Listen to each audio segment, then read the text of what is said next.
And good evening, everybody. Welcome to another edition of The Guys Who Stare at Stats. I'm Cade Kennedy alongside Connor Gray. And Connor, how are you doing today? Doing all right. Can't really complain. That's good. I definitely can't complain. Today is a major day in The Guys Who Stares at Stats history because we've officially launched our own YouTube channel today. I'm proud to announce we have our own channel, link in the description. We already have a video up. We have a channel trailer if you want to watch that. Check it out. I made it and rushed in like 20 minutes before we got started today, so it probably looks terrible. But you know what? It already has more views than some of our actual podcasts do. So you know what? I'm happy with it. You can click there, go subscribe. It'll be a fun time. We'll slowly transition over to that channel. We'll keep uploading to NWTV7, but we'll slowly more and more exclusive content will appear on that channel instead. You know, maybe live reactions to something, maybe a recap or an interview. You never know what might pop up on that channel. So make sure to be subscribed to that as well. That's going to be important. The Guys Who Stare at Stats, keep an eye on that channel. It'll be a fun time. And I really, really hope you make the journey there with us. But that is enough of me telling you to go subscribe to more YouTube channels. Now it is time to get into the actual news, and we got to start with the ACC. This happened yesterday. They officially, and by they I mean the conference themselves, they're considering getting rid of divisions for their future college football seasons, even as early as 2023. This may be the last year we see the ACC with the Coastal and Atlantic divisions they have set up. They're contemplating this change, and instead the format would be 3 permanent rivals for each team and 5 rotating opponents. So you would play every team in twice in your 4 years of being there, and once every 2 years. Miami's athletic director revealed the conference plans at spring meetings. There's not a vote yet or a proposal or anything. It's just an idea that's being floated around. So basically from what we talked about before the show, basically the Carolina schools would pretty much protect their rivalries, and then pretty much everyone else, they'll put everyone else on a rotation. That is the main thing, is that I think the Carolina schools wanted this a lot because you've had years where Wake Forest plays maybe NC State and Duke, but they don't get North Carolina, so they have to burn a non-conference game to play that game or something along those lines. So I can see why they want to do it. There's also talk they might modify it to 2 permanent rivals, 6 rotating teams. Like I said, I don't think the Carolina schools will go for that. No. And we know who runs the conference in the ACC. It's Old Tobacco Road. And so they want this because it'll be more parity among ACC teams, increased frequency of matchups, gives players more opponents in their career, more intriguing games at bigger TV markets, and they feel it'll be more consideration for the college football playoff as well. If you play more teams and can show your record a little bit more, maybe try to pair up matchups so that a team that was really good last year played a team that was also really good. So let's say, Virginia Tech gets back into the top 10. They can play Clemson week 1 or something like that instead of if they meet and, they're both duds or something like that. Trying to hype up matchups, I guess, is what they're looking at there. So the one thing is like giving players more they play the same amount of opponents every year. They're going to be adding more games. Like, that makes no sense to say. If you're referring to, it's like there's no way they're referring to conference because you're playing the same amount of conference schedule. So that part doesn't make any sense. Well, I think they do like the Big 12 did, where they do the 3-on, 3-off or something like that. Where in the old Big 12 days, I know would be, you would play Nebraska, Iowa State, Colorado for 3 years, and then they'd switch, and then they'd play Kansas State, Missouri. And they would rotate like that, which was always kind of dumb to a lot of people. It was just, why don't you flip them every other year so you could play everybody? But that's not what the Big 12 did. I don't know if the ACC follows that same model or not. That's probably that type of model is probably what the Big 12 will do. Yeah. If they do set up divisions. Yeah. Another reason they wanted to go ahead and do this is because this is what they did during COVID, and everyone saw it as a success. Just everybody play everybody. And well, it's because you couldn't play any non-con. You could play one. You could play your FCS team. You could could play Charleston Southern. You could play Furman. So, of course, it's going to this totally worked. It's like you only played either one or no non-con. So, yeah. I don't know. Maybe they'll bring Notre Dame back, too, because I'm sure they'd love to be in the ACC. Well, Notre Dame would have an easier time. Yeah, I mean, yeah, they wouldn't have to play Ohio State. Even this then, year. even though geographically it would be better if Notre Dame did not do that. Yeah. And moving on to the next topic, the Big 12 softball tournament, where we're going to be tomorrow, live covering that. It's already underway. We already started with a extremely fun game, Iowa State-Baylor, 8-inning affair, just a great pitching duel. No one scores until the 6th inning. Baylor strikes. Iowa State responds on a wild pitch with 2 outs, scores in the bottom of the 7th, ties it, goes to extras, wins the game in the 8th. After Baylor had some questionable base running in the 8th, why do you send a person from second to home? They literally just hit a bloop like in the shallow center. Why did you do that? I don't know. I'm not the head coach. I'm not the skipper. I don't know what's going on there. But Iowa State takes that one. Oklahoma State playing Kansas right now. And that is currently 2-0 Oklahoma State heading into the top of the 7th. If they can hold on and beat Kansas, I mean, it's Kansas, not to be mean or anything, but it's Kansas. It's Kansas. It's Kansas, and it's not basketball, so they're not as big of a threat. You never know. Something random might happen in that game. We'll keep an eye on that for you. And then the final game tonight in Oklahoma City at 6 o'clock, Texas plays Texas Tech. Winner of that one will play the winner of this Oklahoma State-Kansas game. And it's set up tomorrow. Oklahoma will play Iowa State at 1 o'clock in Oklahoma City. And at 4 o'clock, you'll get the more than likely Oklahoma State-Texas matchup is what I think will happen. I really don't see a way that it doesn't. But, I mean, you never know. And then Saturday, May 14th, 2 o'clock, championship game. Should be a fun time. That will be on ESPN, too. And it's not really much of a knock on wood scenario. It's like we know OU's going to make it to the title game. It's just a matter of who are they going to play, OSU or Texas. Yeah, that's the main thing is if Oklahoma loses to Iowa State, first of all, something has gone wrong. I think I would probably question what was going on, what the coaching and players were doing the night before. Yeah, so that'd be one of those where I think you'd see a lot of concerned OU fans like, please explain. I don't understand. Please explain. We need answers for this. Don't do that ever again. And we see here Kansas trying to get something going, live reacting to this a little bit. They keep fouling off. So, like I said, when that game goes final, we'll get an update for it. But now that is out of the way, we've talked about those 3 things.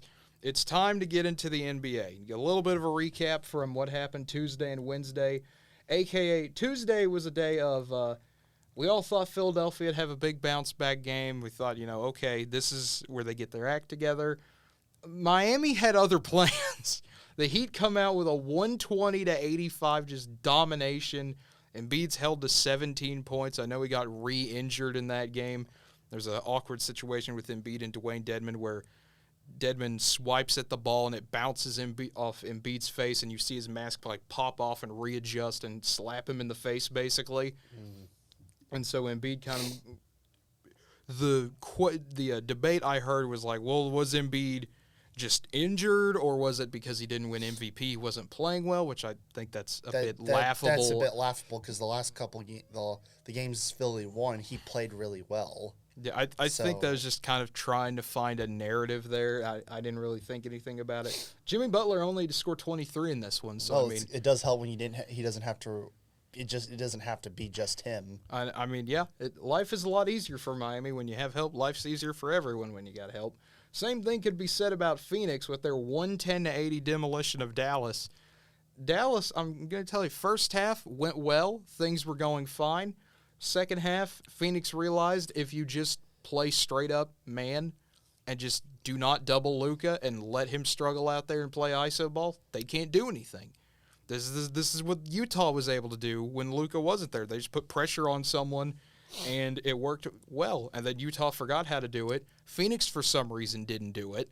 They did it in games 1 and 2 for a little bit, and then Dallas adjusted. But this is critical time now for both the Sixers and the Mavs. You're down to your last game potentially. You never know what's going to happen in these, but 2 blowouts on Tuesday night. And then we get to Wednesday, and Milwaukee and Boston in another insanely good playoff game between these two. Milwaukee getting some big plays from Drew Holiday and Giannis at the end, and the Bucks steal a 110-107 game in the Garden. Yep, and just Milwaukee, when it mattered, you had Drew Holiday step up and do what he is being paid to be a really good defensive player, and obviously can't stop. You're not going to stop Giannis. He's going to drop 40 on you no matter what. The only way you're stopping Giannis is to get him to the free throw line. Celtics were able to do that, and then they gave up an offensive rebound. And then it was like, okay, what are you guys doing? And then Marcus Smart with 2 really bad turnovers there at the end of the game. Yeah. Just, you don't like to see that for him, but if you're a Milwaukee fan, you're loving life right now. And then, speaking of loving life, Memphis fans were on one yesterday. The Warriors came in. Steph Curry said they're going to whoop them. That was his exact quote. And Memphis had other plans. 134-99. Grizzlies led by as many as 55 points in this game. We also got a really fun moment where Draymond Green started celebrating with the Memphis players, and it was really awkward. Where he's out there waving his rally towel with them and everything, and Curry's just sitting there dead inside, and it's just like, okay, this is a new one. I really don't know how to feel about this, but Memphis is doing Memphis things, I guess. Yeah, pretty much. I mean, Warrior, it's like Clay and Steph did not, once again, not play well overall. Like, they're not scoring like they should. And Memphis just doing what they're supposed doing, just putting their, basically just beating them up. And it's like, it's like, if you're the Warriors, you should never have said anything. You might have been up 3-1, but Memphis is gonna, like, all right, let's actually do this. Yeah, Mike and Perkins saying Memphis didn't get the memo. Yeah, they didn't lay down and die. They did the exact opposite. And now, as always, the Warriors had a 3-1 lead. They lose Game 5 in pretty bad fashion, and I'm already seeing the 3-1 memes start to come back out of the woodwork. Keep in mind, they still have Game 6 at home, and the Memphis is still without their best player. But, I mean, that means nothing at this point. We've seen how Memphis has played their last 2 games without Morant. Golden State has played, overall, in regards to their shooting, has played 2 overall bad games. Yeah. Yet they won one of them because Memphis just wasn't capable of putting them out of their misery.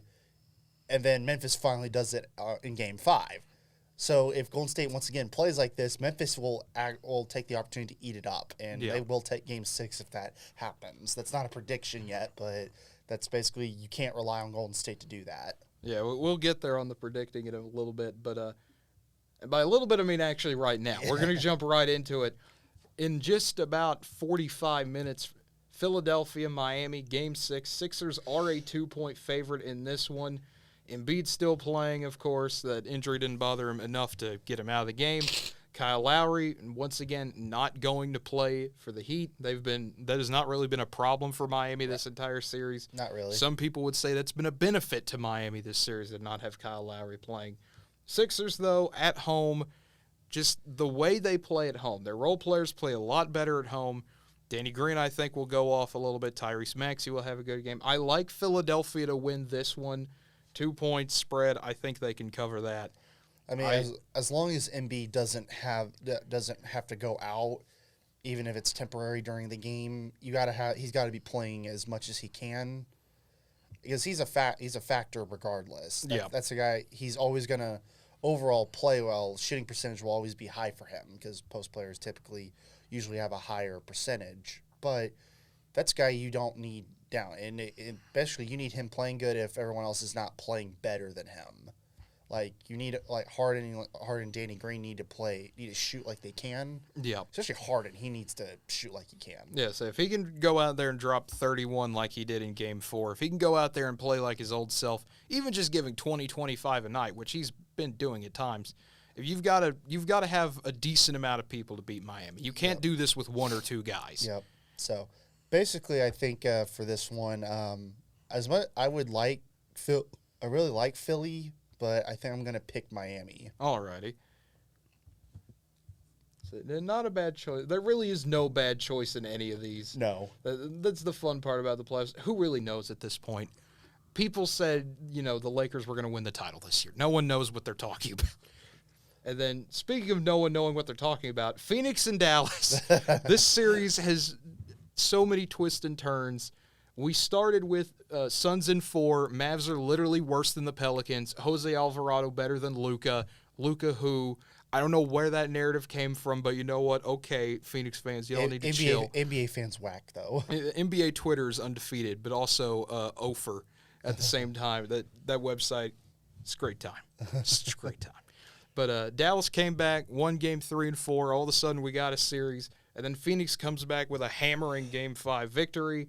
Dallas, 2-point underdogs at home. Suns have a pretty good shot at this, and it wouldn't surprise me if they won tonight.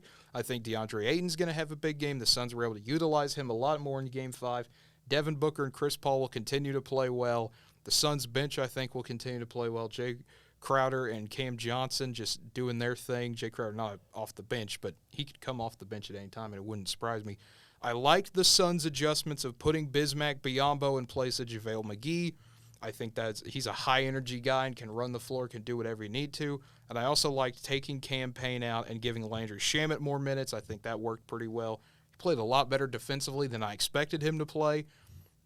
Now for Dallas, it's going to be a battle. You're going to have to get shooters open. That's going to be the main thing for Dallas. Can you get a Spencer Dinwiddie open? Can you get a Reggie Bullock, a Dorian Finney-Smith, a Maxi Kleba, anybody? Even Bertans, anybody. I'm asking for 2 guys to get open. No. I mean, if that can happen, I think Dallas has a shot. I think they will win this game. Dallas at home is a way better team than Dallas on the road. Am I biased about this too? Yes. But I think Dallas wins this one, and we get 2 Game 6 series that go to a Game 7 tonight. I think, like you said, obviously Dallas plays better. It's like, well, yeah, they've played much better basketball at home than they have on the road overall. I mean, no team has won on the road so far.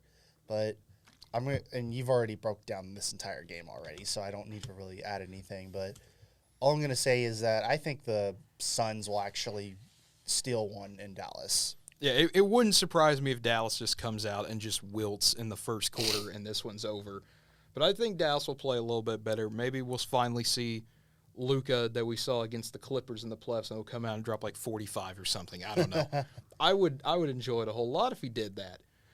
And then moving on to the Friday night game, 6:30 ESPN. Tomorrow night, this is Boston-Milwaukee, Game 6. Bucks were able to take one, and we don't even have a spread for this yet. That's Vegas not wanting to make any picks or anything right now.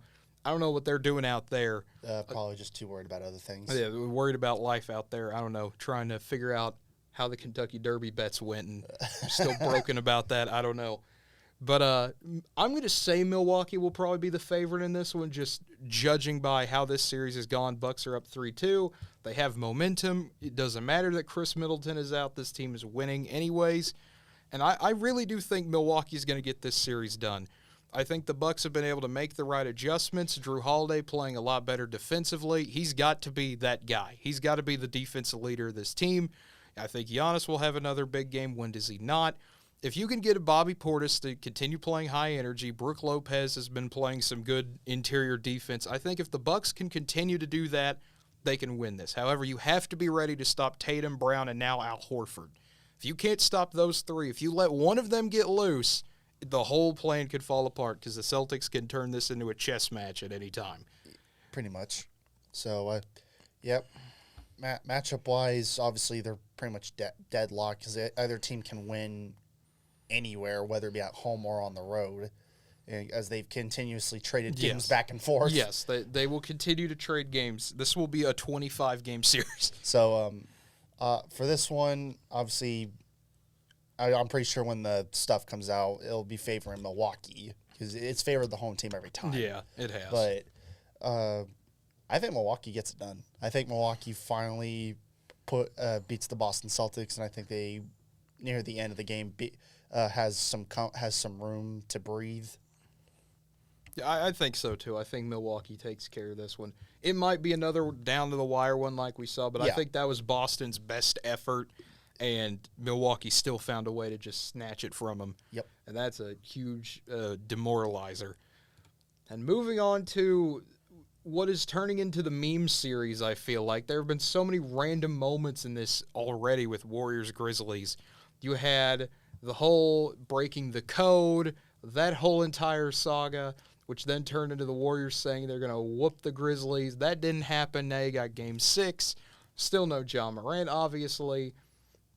And I'm really wondering how this one's going to go because Memphis, I mean, they made the best adjustment which you can make, which is shoot over 50% from the field. If you do that, you're not going to lose unless you get outshot, which the Warriors would be the team to do it. Warriors would be the team to do it. The problem is they haven't been able to do it. No, that's been their problem is they have looked shaky a lot, and that's really weird to see for a Golden State team. This is definitely not the team they were 5 years ago, obviously, but I think Memphis, I don't want to call it, but I think Memphis will surprise Golden State here. I think the Warriors will come out with another slow start. We've seen that be typical of them the past few games. And I think it's all going to come down to how Memphis plays that first 5 minutes. If they come out like they did and they play with their head on fire and they just come out, score 10, 15 points in the first 5 minutes, and it's one of those like, oh, it's already near a double-digit game, Memphis might just run away with this one again. The Warriors have been playing terrible. Yeah, pretty much.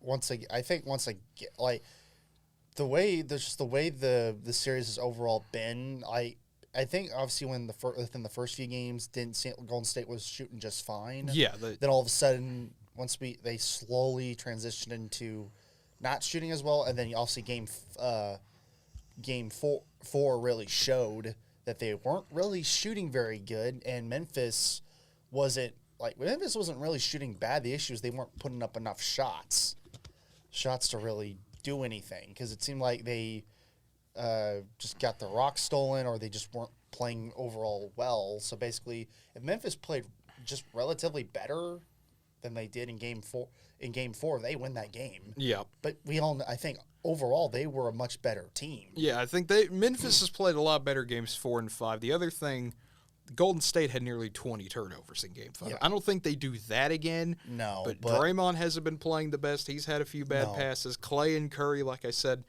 I don't know what happened to their confidence, man, but it is in a weird place. I think Clay's more fine than Curry is. Yeah, Curry's confidence has been shoddy. Well, Clay's like, okay, I'll shoot it, but you can tell he's not shooting like he should. Yep. Though I don't think there's any difference in how they're shooting the ball, except for Curry, who's hesitating at times. But I think this is one where I think Memphis steals one, and this goes to Game 7. I think so too. If you would have asked me like 4 days ago, I would have said, "Why are we talking about Game 6? This thing's over." But after how Games 4 and 5 went, my goodness, it is not going to be a good time. Andrew just texted me and wanted to know if we could do a show tomorrow, and that's kind of funny to me. After I don't know. Well, I could talk about him later on the show. I shouldn't be talking about it now. But moving on to the NHL, we've got some recapping to do. A lot of games to talk about that happened Tuesday and Wednesday. A lot of fun, a lot of heartbreak for some teams. Carolina starts it and just absolutely obliterates Boston again. I don't know what it is with this series. This is kind of the same way Boston and Milwaukee's going. Home teams undefeated, road teams get out of here. Carolina getting that 5-1 demolition. And then you get Tampa Bay, Toronto. Tampa Bay looks like Tampa Bay again. They scored 2 goals in the first 5 minutes. Everyone's playing well. This looks like the Bolts team we've seen the past few years. And then they just get punched in the mouth a few times by Toronto, and then all of a sudden, here come the Maple Leafs, that sentence I'm not used to saying in a positive light. And Toronto comes all the way back, ties the game up, and eventually takes a 4-3 lead and holds on for the win. And they're 1 game away. That's a matter of can they finish? Can they finish it? Yeah, that is their problem, and they put themselves in this position again. This has got to be torture for Maple Leafs fans, though. Obviously, they started the worst way possible, and then they finished the best way possible. You can't do that in Game 6 in Tampa because you go down 2-0, it's going to turn into 6-3 or something like that. Yeah, Tampa's going to eat them alive. So if you're Toronto, you gotta get the lead and keep the lead. Typically, like any team, you should, but that's a case for Toronto because they let Tampa have any life or even tie it up or even take a 1-point lead, Tampa will jump on that and start going off on them. Yeah, they absolutely will. And moving on to the next one, St. Louis taking on Minnesota. The Blues looked like the Blues again. You're a very happy boy. It was either watch this or watch the Mavs die, and I will very much take the Blues winning instead of watching the Mavs, who at that point had given up a 17-0 run. And I was like, you know what? I don't have to watch this. St. Louis is on, and they're winning. And I went and watched the Blues and had a much more pleasant evening. And they got a 5-2 win over Minnesota. Right. Bennington's continuing to play well in the net. He looks like his old self again, and I love seeing it. Tarasenko getting a hat trick in the third period alone. Kaprizov for the Wild. I mean, he's just such a phenomenal player. He got 2 goals early on in this one. Everyone thought he's getting a hat trick. Well, a certain other Russian had things to say about it. And then moving on, I don't know if you saw the Kings-Oilers game, but I want to talk about this one because this is playoff hockey. This is the game to show someone a playoff hockey game. Kings come out, play a wonderful first and second period, play a good third period. They're up 3-1. Oilers score. 1 minute later, Kings score 4-2. Edmonton proceeds to go off over the next 3 minutes and score 2 goals to tie this thing up at 4, only for nothing to happen for 5 minutes, and then the Kings score 1 minute in overtime. That's just how it works. That is classic playoff hockey. That is playoff hockey right there. It was the most playoff hockey thing. I turn it off at 4-2 and go do something else. I come back and it's tied, and they're like, we're going to overtime, and I was like, what did I miss? What happened here? And I go back and scroll, and I was like, well, they really did just decide to just bull rush the goalie, and that worked somehow. Yes. Oh, let's just send 3 guys at him. Where are the Kings defenders? We don't know. They're gone. But congrats to the Kings getting this one. They're 1 game away going back home. And then we go to fight night at the Garden last night with the Rangers and the Pens. I don't know how much you saw of this one, but New York getting a 5-3 win. The main story, though, Sidney Crosby being hit in the head and falling down, having to get back up. He was out the rest of the game. This game got a lot chippier after that. It felt like there was a fight every minute or two. It's going to be like that because obviously Pitt is going to the Penguins are going to feel like, oh, that was a cheap shot on our leader. Yeah. Especially, it's like when you take out the top guy for a team, whether cheap shot or whatever, when you're obviously, because in hockey you're gonna hit people no matter what. You're gonna take shots regardless. That would be me almost every minute. But yeah, so you take out Crosby. Yeah, that's gonna the Penguins are gonna take that personal. But obviously it wasn't personal enough because they lost 5-3.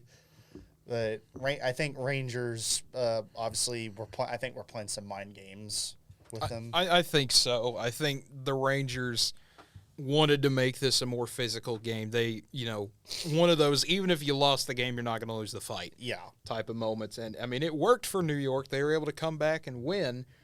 And the same thing kind of to be said. They're not dead yet. Yeah, they're not dead yet. They'll get a Game 6 in Pittsburgh, which I think is, it's always the worst possible scenario. Okay, we just injured, unintentionally, obviously, their best player.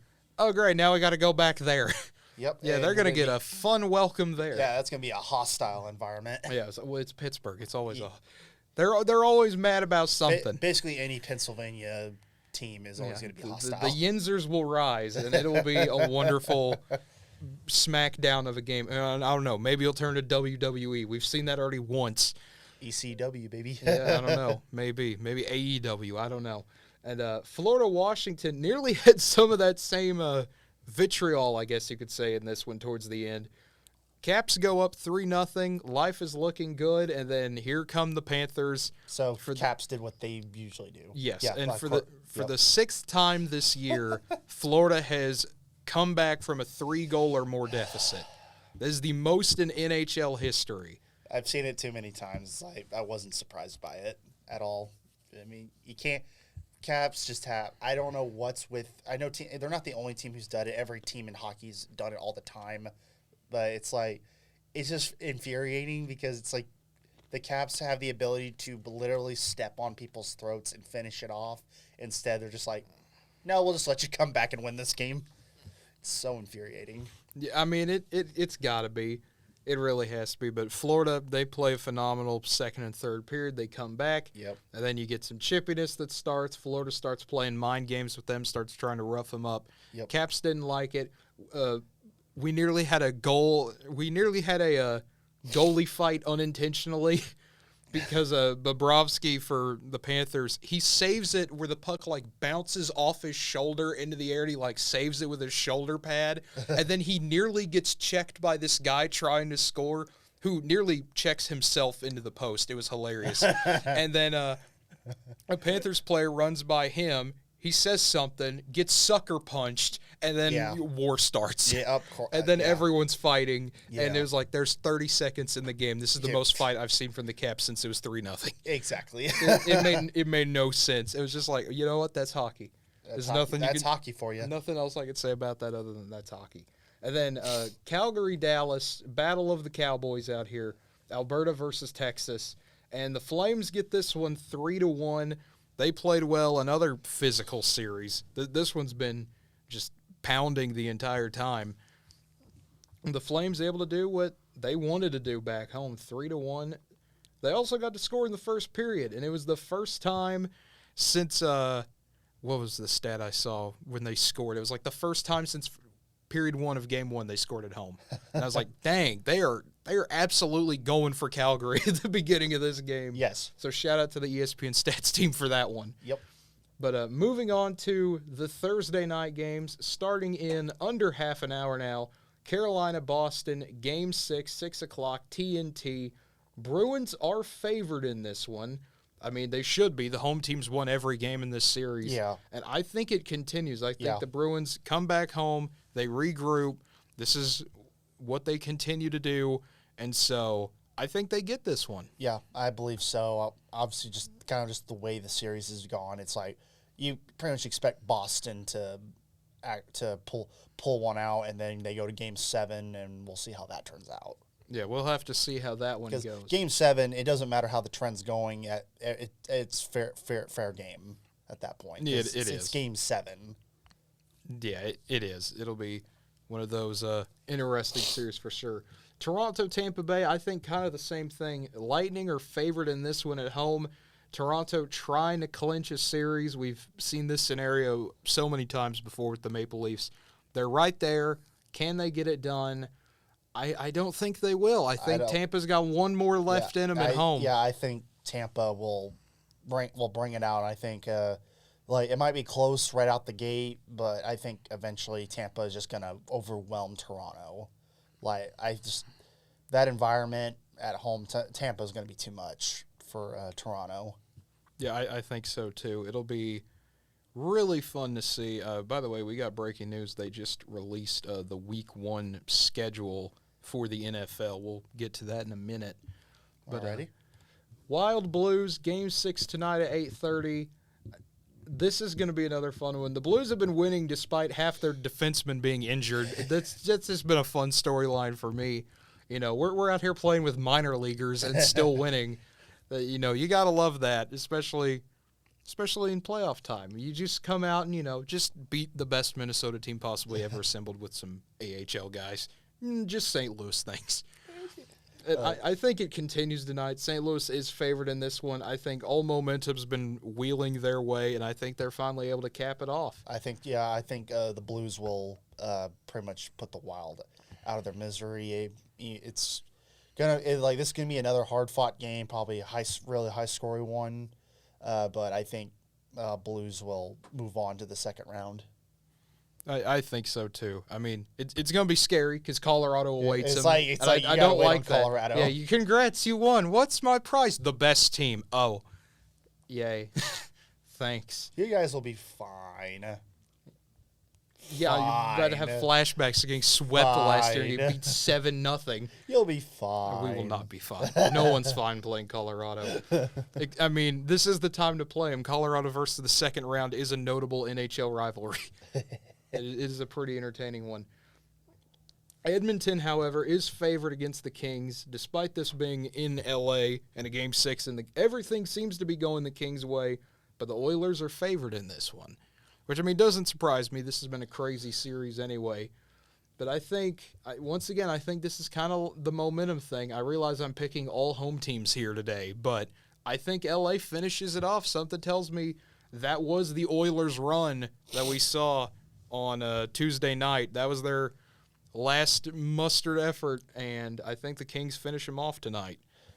Yeah, pretty much. I think LA overall has been playing better as a cohesive unit, and Oilers, you're pretty much relying on Connor McDavid to help to get you through it. But I think it's not going to be enough. Like Edmonton will be lucky if they get a sneaky victory tonight. They'll be lucky if they can get that, but I don't think it'll happen. I think LA will take Game 6. Yep, I agree. And then moving on to Friday night games, Rangers Pens. Here we go. This is going to be an interesting one. Once again, we don't have favorites on this. I don't know what ESPN's website's doing today, but I think the Pens will probably be favored in this one, and it won't surprise me. Despite Crosby being a day-to-day, I think even if he doesn't play, they're going to be fired up enough about him not being there. It's going to be chippy right out the gate.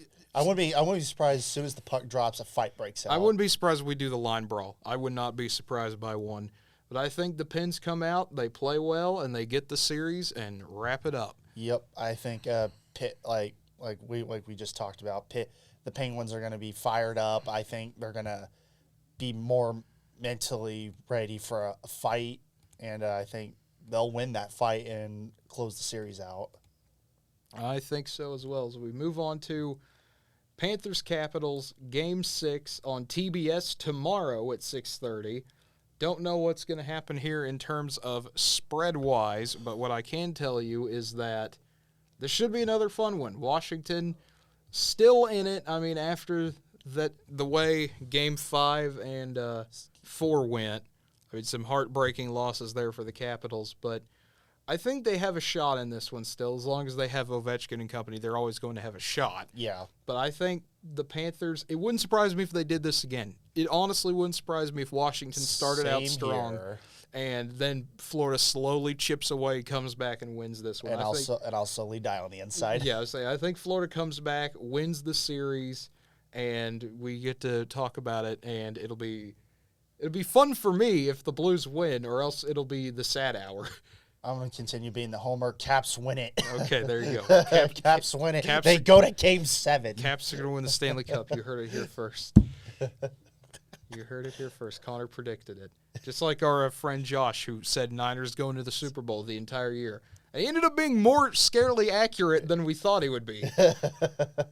He got really close to being pretty 100%. Just a little. He was so close on it. And then Calgary-Dallas, Game 6 in the Big D. Stars trying to hold on to this series as long as they can. And I think with how physical this series is, this is another one that home teams have been doing really well in. I think Dallas keeps it. I think they get the home win and extend this one to a Game 7. I think I'm going to go against that. I think Calgary will finally win the series in 6. All right. I think Calgary will be like, we do not want to go back to Calgary for Game 7, even though it would probably favor them. They would rather just not have to deal with it. So I think the Flames will be motivated to put the series out. Yeah, it wouldn't surprise me to see how that is going to go. I believe we do have a final with Oklahoma State and Texas, if I can pull it up here. Texas. Or Oklahoma State. Well, it's going to be Oklahoma State, Texas. I know it will be, tomorrow, but I'm just saying it's like that's not the game that's played. Let me see here. I believe Oklahoma State won. Let me see if I can. It was 2-0. I think it was 2-0. Yeah, let me see here if I can officially see the ending of it real quick. And there's the pitch. And okay, gosh dang it, they fouled it. Gosh darn you, ESPN Plus. All right, let me see if we can get an official final. And no, that was a ball. Are they on 2 outs? Yeah, on where you have it. Where I have it, that's 1 out. There's a swing and a miss there, so that's 2. Okay, so the next one. Okay, they're celebrating there. Okay, that's 0-2, 2 outs, and yeah, it was a pot. Yep, that was a fly out, and that is game. Okay, yep, Oklahoma State did win 2-0. So we do have an official final there. Oklahoma State did win 2-0 over Kansas. He put a score. Then Mike put a score. You didn't have to do that, Mike. I understand you trying to make it easier for us, and I appreciate that. He didn't have to do that. He said something else. Yes, it's been over 10 minutes. I understand that, Mike, but we've got NFL news coming in and everything, and I only have one monitor. I wish I had 5. This would be a lot nicer setup if we did, but, I don't think the state of Oklahoma is going to, hey, yeah, sure, here's $3 million for a podcast. Hey, that's illegal. Crazy. At Governor Stitt, hit us up. That's all I'm saying. But moving on, finally time to talk about the NFL. People have been waiting on this thing all day at 7, and there you go. The Week 1 schedule is out. I really thought I was going to have to read this off my phone. Thank goodness I don't have to do that anymore. But at least ESPN's on top of something. Yeah, NFL is priority. That is true. It is. And so Thursday night, the NFL season will begin September 8th. Buffalo, Los Angeles, Bills, Rams. Boy, that is going to be fun. That is going to be an absolutely fun one. That's a one way to start. That's a good way to start. Yeah. Get the defending champs at home versus the Bills, America's favorite underdog. They get their what-if scenario. What if we played the Rams? You never know. They might have done something crazy with it. And then once we get into Sunday, a lot of noon games as is tradition. We get New Orleans at Atlanta, fun rivalry there. San Francisco, Chicago. Pittsburgh at Cincinnati, Week 1. I like it. Come out of the gate. How are the Steelers going to look? Here's the Bengals, who had a wild ride last year. And then Philadelphia, Detroit, Week 1. New England, Miami. They're getting the annual Patriots loss to the Dolphins early, I guess. I don't know there. Baltimore at the Jets. $438? Yeah, $438 already. Just to watch the Jets get their butts kicked? Hey, they're not watching the Jets. They're there to see Lamar Jackson. Future potential Hall of Famer. I don't know. Every other, the highest for anyone else is the Chargers in Vegas for 156. Gee, good Lord. Don't worry, it'll be more insane, I feel like. It's like that price is going to probably drop, but it's like the fact that it's that high this early is really You don't understand Zach Wilson's winning MVP. I guess. I don't know. We don't have any Jets fans to talk to here. Wait, I wouldn't blame anyone for not being a Jets fan. Yeah, I don't know if you should be a Jets fan. You probably need to take a lot of medicine to make sure you don't go insane. But if your kid is a Jets fan, let us know. Have them on. If your kid is a Jets fan, that's child abuse right there. Now, I'm not gonna say no to that. I'm gonna say, if you do know a Jets fan, please tell them they are loved and that football is not everything. Because it's the same thing for Giants fans. They all need help out there in New York. The Giants fans can suffer. Nah, I don't like that. They have some good people. Nah. They got Danny Dimes. He's funny. He was just a majestic gazelle, and then he fell down. It was the funniest thing I've ever seen. And then Jacksonville versus the Washington Commanders. The Commander debut at FedEx Field noon as well. They should go 1-0 in the Commanders era, beating Jacksonville. We'll talk about this again probably in September, but yeah. And then Cleveland, Carolina. Well, boy, this would have been a funnier matchup if Baker got traded there. Could you imagine that potential scenario? Baker having to go up against the team that let him go. Boy, that would be a fun scenario. But I don't know where he's going to go. No one does. I don't even think the Browns or Baker know. No one knows. And I did tell you Carolina was going to go get a quarterback. You did tell me that. And you said, no, that's not going to happen. And then they went with Matt Corral, of all people. They didn't go and get one in the first round, but they went and got one eventually. It's because quarterbacks weren't highly touted, so obviously teams that eventually got those top quarterbacks didn't really need to worry about it. Which the gamble paid off. Yeah, because it's like obviously you're gambling on these teams not to take them, but it's like it was like only like 3 or 4 teams really needed a quarterback. The worst thing is Seattle didn't really go out and get anyone. No, they're happy with Drew Lock. I never thought I'd hear that phrase in the NFL. I guess he works for their system. They're happy with Lock out there. And then Indianapolis, Houston, that'll be a nice, fun divisional game at NRG. New York at Tennessee, the Giants and the Titans. That's a 3:25 game. Green Bay, Minnesota, that's always a fun one. Just anytime you get those two together, the old black and blue type of game in U.S. Bank Stadium, that'll be a good one. Kansas City going to Arizona to start the year. That's a way to start it off. That is a way to start off. Kyler Murray and Hollywood Brown reunited. That's going to be a fun team to watch this year. And then Las Vegas and the Chargers as a 325 game as well. That is going to be an entertaining game as well. The AFC West is going to be so loaded. It's insane. Now that the best divisions are the AFC West and the NFC West. Yep, and then Tampa Bay, Dallas, Sunday Night Football. Got to put America's team on to see Tom Brady. It's America's team, and also you got Tom Brady. Yeah, the return of Tom Brady from his 1.5 months of retirement. It was literally about just a month, and then he's like, "I'm back." I'm not gonna say that, but I'm back, people. He's back, boys. He's back. I'm back, boys. Yeah, and then the Monday night game, truly the best thing you could have went for. Denver at Seattle. Russell Wilson goes right back to Seattle. It's like he never left. He's going to get a standing ovation from the crowd. He probably will. I wonder if there will be some people who are mad, though. I mean, but there's going to be some people that are mad, but I think Seattle fans realized he was suffering under the team with the current group of guys in Seattle, and he just needed to go. Yeah. I mean, everyone was like, I think the consensus was that he needed to go to another team, and Seattle needed to kind of either rebuild or rework their team. Yeah, I think that's what we're going to see from the Seahawks. This will be funny, though. I mean, we get the ultimate quarterback battle of Russell Wilson versus Drew Lock, but the roles are reversed from where they would be last year. I really wonder. System-wise, I think Drew Lock will fit better in Seattle than he was given an unfair deal. Basically, he was coming in right after. Obviously, he's one of the few quarterbacks that had to come after Peyton, and obviously the Denver was thinking that he's going to be. Like, they wanted him to be this and that, but it's like, he's good, but he's not that great. Yeah. Great over. I always thought he was a decent quarterback. I just didn't think he was ever going to reach the heights that Peyton. I mean, that's already too much of a bar to set. Yeah. But I think a new change in environment for Drew Lock would help. Yeah, I think it will. And plus, Seattle's going to be more of a run-first team anyway next year. So they're not going to force Lock to make a lot of weird throws that Denver was trying to do. Yeah. So I think that will probably fit. Obviously, will fit Wilson much better since obviously he can sling it. Yeah, I think Denver and Seattle both benefited. Seattle gets to finally do their rebuild. So that will be a fun Monday night game. I cannot wait for football to be back already. Let's see if they have anything else put out already. Did they leak it? Oh, they leaked the whole thing.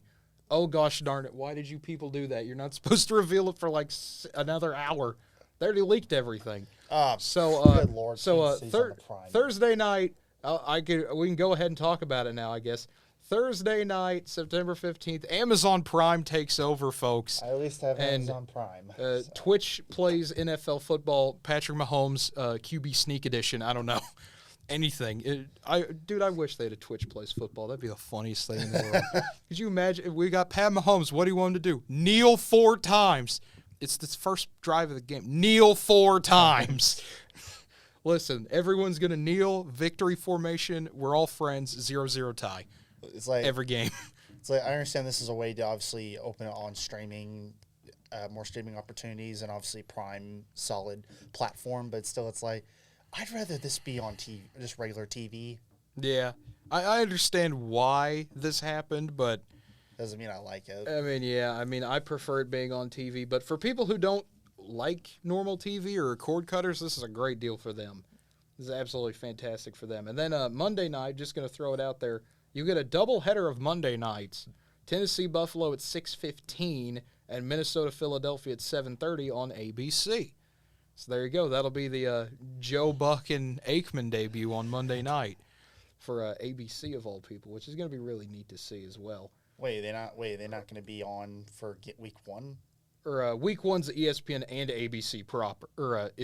I guess they'll do week 1 then Denver Seattle. They'll have probably Chris Fowler and Herbstreit do the first. Yeah, they'll do the weird split thing like they've been doing. That makes a lot more sense. And then of course preseason week 1. I saw the Hall of Fame game earlier. It's like going to be Jags and somebody. And then they have not revealed the rest of everything. So they've gotten the first 2 weeks revealed, and so that will be neat to see. And, of course, in an hour on ESPN2, they'll reveal everything. We're going to get out of here before that happens, though, because it is nearly NBA playoff time. So, as always, we thank you for tuning in. It has been a wonderful time on this show. We're happy with the new channel rollout. We'll put that link up again in chat for anybody who wants to check it out.